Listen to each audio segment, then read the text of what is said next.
Improvisation's really important in writing because you discover things as you write. If you already know everything, this is what I always say to students, if you know everything you're going to write, then it's not worth writing. From Futuro Media and PRX, it's Latino USA. I'm Maria Hinojosa. Today, one of the most influential anthropologists of our time tells us about her creative process on the page and on the dance floor. Ruth Behar had to learn the rules of anthropology to know she wanted to break them. Today, Ruth is a well-known name in academic and literary circles. But before all that, Ruth was a PhD student at Princeton. There, she was taught that anthropologists had to be impersonal, objective observers of the people and cultures that they study. And for years, Ruth was a good student, an exceptional student, in fact. Ruth was the first Latina to be awarded a MacArthur Genius Fellowship in 1988, when she was just 32 years old. But in 1996, Ruth published a book she thought might end her career. She titled it The Vulnerable Observer, Anthropology That Breaks Your Heart. It's a collection of personal and ethnographic essays where she argues that objectivity in cultural anthropology is a myth. This approach changed the field as we know it.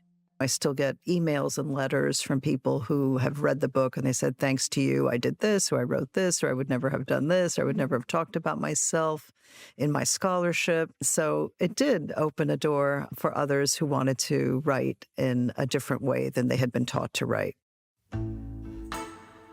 Ruth was born in Cuba to a Jewish family. Later, she was raised in Queens, New York. Her heritage has informed not only her anthropological career, but her career as a writer as well. In recent years, Ruth has written numerous books for children and young adults, like her granddaughters. Her latest young adult novel, Across So Many Seas, was released in early 2024. Producer Elisa Baena has been fascinated with the work of Ruth Behar for years. And while getting to know her, Elisa discovered they have a unique connection. Not only are they both Cuban-American writers, they're both also salsa dancers. You are an anthropologist, but you are a dancing I'm a dancing anthropologist. And as Ruth will tell you, her experiences on the dance floor translate rather poetically to the page. Today, we're bringing you a story about a multifaceted, multi-talented scholar told by a person touched by her work. And I'm going to let Elisa Baena take it from here. A few months ago, Ruth Behar and I made plans to go to salsa class together. But before we made it to class, she came over to my apartment to chat for a while. The first thing on our agenda was her latest book, Across So Many Seas. I spent the day on the beach reading the book. You're getting paid to do this. Wait, what's going on here? The book centers on 4 12-year-old girls from the same Sephardic family spread across space and time. We're going to see how they're thinking, how they're living, how they're feeling, what they're doing, what dreams they have. We don't stop being 12-year-old girls when we're 25 or when we're 60-something, right? I mean, that girl is still inside of us. And I tried to make it a very poetic book as well so that it would interest a young reader, because I think young readers like poetic writing, but I think older readers do too. So I was hoping it would be kind of an all-ages book. I was excited to learn about this book because I always learn something from Ruth. I first discovered her work in 2022 when I was a fellow at Latino USA. During my fellowship, I worked on a radio essay about the condo collapse that killed 98 people in Miami Beach a year earlier.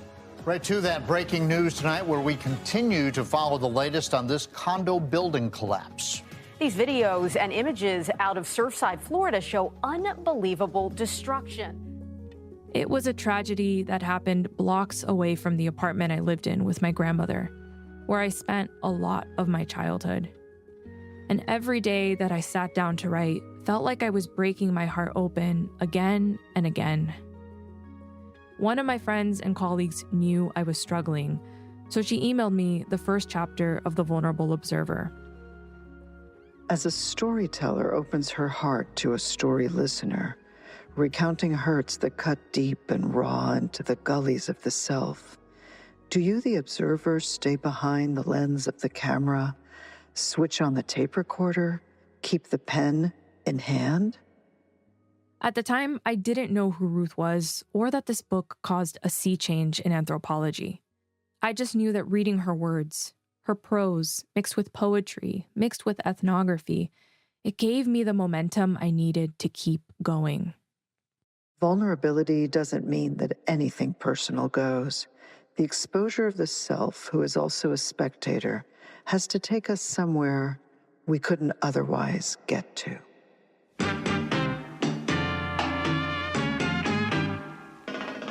I soon learned that Ruth and I had friends in common because that's just how Miami and the Cuban diaspora work. We were eventually connected when she was visiting family in Miami Beach, and while we were talking about writing, we somehow started talking about dance, and we realized that we're both salsa dancers.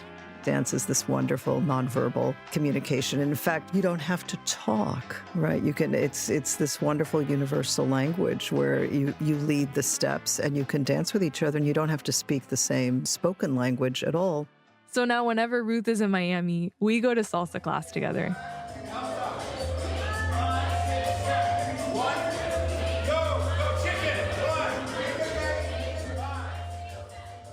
Dance has allowed us to cultivate a friendship that's been so nourishing for me as a young writer. Ruth has shown me that writing is about trusting your instincts. It's just like trying a new salsa step. Your ego has to get out of the way to let the real magic happen. You have to be humble when you're writing, and you don't know how the writing is going to happen sometimes. Like I'll sit there and go, I don't really know what's going to happen next, in this story. I hope I can figure it out. You've got to take each step as it goes. Ruth's insights shape my own approach to writing. In the case of Across So Many Seas, Ruth's process was all about building a strong structure and following the beats laid out before her. For me, having a structure, format is really helpful. In my previous book, Letters from Cuba, it was all letters. And it didn't seem so daunting somehow that I was writing a letter instead of a chapter, right? And with this book, it was knowing that it was going to be each girl, that each section would be about 40 or 50 pages because it couldn't be that long if I was going to have the 4 stories. So here are 4 girls, 4 places, 4 time periods. How is this going to work? How am I going to put this together so it's readable and somebody isn't thinking, well, these are 4 different stories or 4 different short stories, but they're not. Mm-hmm. They're all part of the same big story. I just decided it would start in 1492 and then it would end in the present day in these different time periods where something cataclysmic is happening in their societies. There's a big gap in time between the first 2 protagonists in Across So Many Seas. The first girl, Bienvenida, lives in 1492 when her family is expelled from Toledo during the Spanish Inquisition. The next character is Bienvenida's descendant, who lives in Turkey in 1923. Ruth connected both these characters through an instrument called an oud. Such a beautiful instrument, and the oud plays a very important role in the story because, well, for a few reasons. For a personal reason, because my paternal grandmother, who was named Rebecca, she traveled to Cuba with an oud. She literally brought an oud with her from Turkey to Cuba. And then we knew that she sang these old songs, the old Sephardic or Spanish songs, so we knew that. And that's basically all we knew about her. And that she had been sent to Cuba. By her parents, and then she never saw her parents again. So these were the things I knew about that grandmother, and they seemed very mysterious. So she really inspired the story, kind of the mystery of what was going on in her life. She also didn't like to talk, I think, as much about her story. She didn't share as much. And when I asked my aunt about it, she goes, oh, no, we never asked questions. That would have been very disrespectful. The one story that we heard was that she was sent to Cuba on an arranged marriage. The legendary family story is that then she was living with an uncle. This was her one relative in Cuba. There was a hallway where she would sit and play the oud and sing Sephardic songs, and that the man who became my grandfather Isaac, that he was walking along the street and heard her playing the oud, and that was what attracted him. this is the sad part of the story. She married and she had 4 children. My father was the third. After she married, she stopped playing the oud. She didn't have time to play the oud. And what they all said is that the oud hung from a nail on the wall. So the arranged marriage is kind of there in my book, but in a different way. In the book, it becomes a punishment. But I definitely felt very close to her in writing the book because I was thinking about her so much and trying to imagine her youth in Turkey and what it would have been like to have, gone to Cuba from Turkey as a young girl. So it was just great to create a life for her in the story. I wrote most of it at my desk at my home in Ann Arbor, Michigan, and I have an altar right next to my desk. And usually Jewish people don't have altars, so I can't call it exactly an altar, but it's like an altar. It has images of all of my ancestors and relatives who have departed, so both grandparents, my great-grandparents, other relatives, a friend who passed away this past year as well. I've got something of his there too, and candles and so on. And so when I'm writing, I'm always like looking at the pictures of those ancestors. So I do feel very connected to the ancestors and I don't forget them, and their spirits are very important to me and I think about them all the time. So maybe that energy somehow travels through the writing. It's like talking about intangible heritage, things like songs or poems or stories or traditions that are passed on. There isn't like a palpable artifact maybe, but it's still very real. So like in this book and Across So Many Seas, it's like these songs that got passed on. It's an intangible heritage, as opposed to, say, the Sephardic Museum. That's a tangible heritage, but it was a 14th century synagogue and, beneath all the plaster and all the walls that they built around it, that material remained, and that's a tangible heritage. That's an actual synagogue that existed all those centuries ago, but it's now a museum.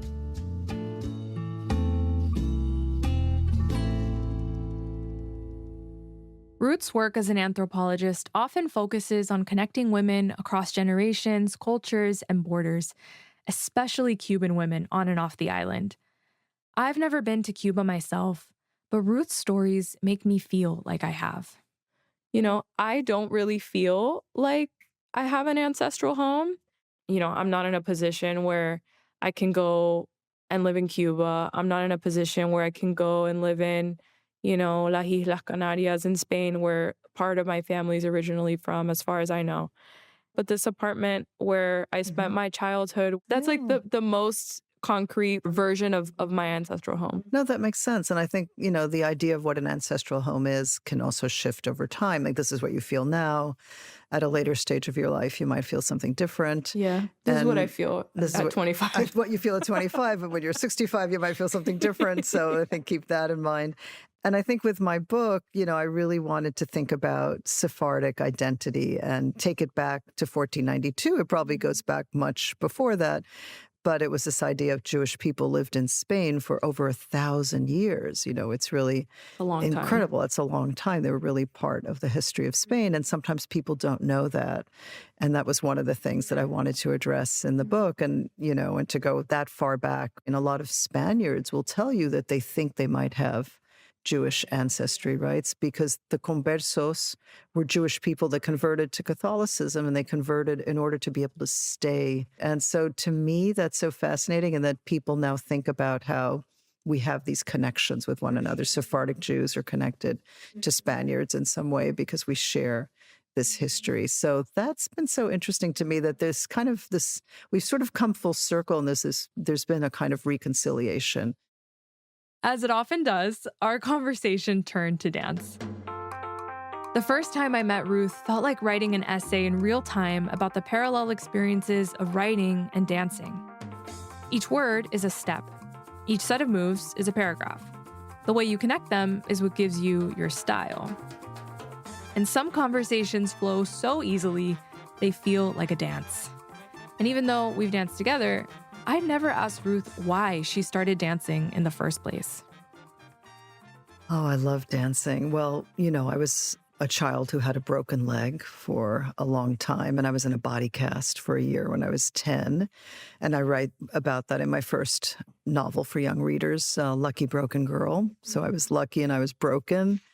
And that's very much something that informed, I think, the person I became. I was a very active girl before this car accident and before the body cast. And then after the body cast and learning to walk again, I became much more afraid that I would get hurt again. I didn't want to run. I really stopped doing a lot of physical activities and became more of a reader and more contemplative. And similarly in college and through graduate school, I just didn't really do a lot of exercise or dancing for that matter. And I think it was really when I was pregnant at the age of 29, pregnant with my son, the one child I had, that was when I started to want to do exercise. I started doing aerobics and things like that to stay in shape during the pregnancy. And then after I had the baby, I think that was when I started taking dance classes. And then I discovered Rueda de Casino, which I love, which you dance in a circle, you change partners with. I love that. And I was every time I would come to Miami, I would dance in a Rueda here in Miami, and that was great. So I did that for a long time. And then for a while, for many, many years, I haven't danced now for the last 4 years, but for many, many years, I danced tango. And I love tango. Through dance, Ruth has witnessed the themes of her writing in her own life as a member of the Cuban and Jewish diasporas. Her relationship with tango embodies that story. My maternal grandfather was actually supposed to go to Argentina instead of Cuba, but he somehow got on the wrong boat. So he ended up in Cuba, and his sister was waiting for him in Argentina. So the descendants of that sister still live in Buenos Aires, and when I've been to Buenos Aires, I've seen them. So I have these cousins. So I feel like I have a connection also to the Argentine culture and to tango. So tango and salsa are very important to me. And I think they've just helped me to feel comfortable in my body. I get what she means. Salsa also helps me build a new relationship with my body as an adult woman and not a teenager in a leotard. I grew up dancing ballet and still associated dance with structure and discipline instead of creative expression. When I started salsa dancing, though, I realized that technique is important, but dancers who get stuck there can't experience meaningful connections with themselves or their dance partners. The dancers that start telling you what to do, 1, 2, 3, 5, 6, 7, those are the worst dancers. The best dancers know how to lead you gently and gracefully with their hands, with their body movements, with their shoulders, with how they look at you. That's the way to dance. And so you're also kind of cultivating this other way of communicating, which is also important. You could dance with somebody you hate, but you could potentially understand each other through dance. So if we come back to the theme of understanding and empathy, you can understand each other through dance. I should have known that Ruth is a dancer before we even met. Her writing touches your hand, makes eye contact, leads, and follows. I remember thinking that the first time I read her work. Despite all the ways I've interrogated anthropology, despite not always feeling proud of being an anthropologist, I am an anthropologist at heart. An anthropologist not in the credentialed or academic sense, but in the sense that I have cared and will always care about vulnerability as a shared experience and the way profound and unfathomable encounters can take place between strangers that will change our lives forever. Ruth has changed my life forever, and I can tell you that sin pena. But that's enough talking for now. We have a salsa class to get to.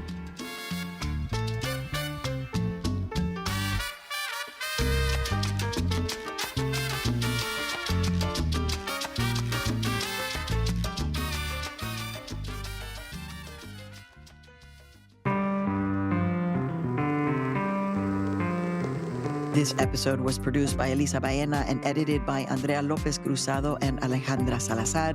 It was mixed by Stephanie LeBeau. The Latino USA team includes Victoria Estrada, Reynaldo Leaños Jr., Glorimar Marquez, Marta Martinez, Mike Sargent, Noor Saudi, and Nancy Trujillo.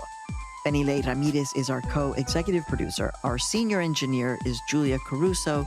Our marketing manager is Luis Luna. Our theme music was composed by Zenia Rubinos. I'm your host and co-executive producer, Maria Hinojosa.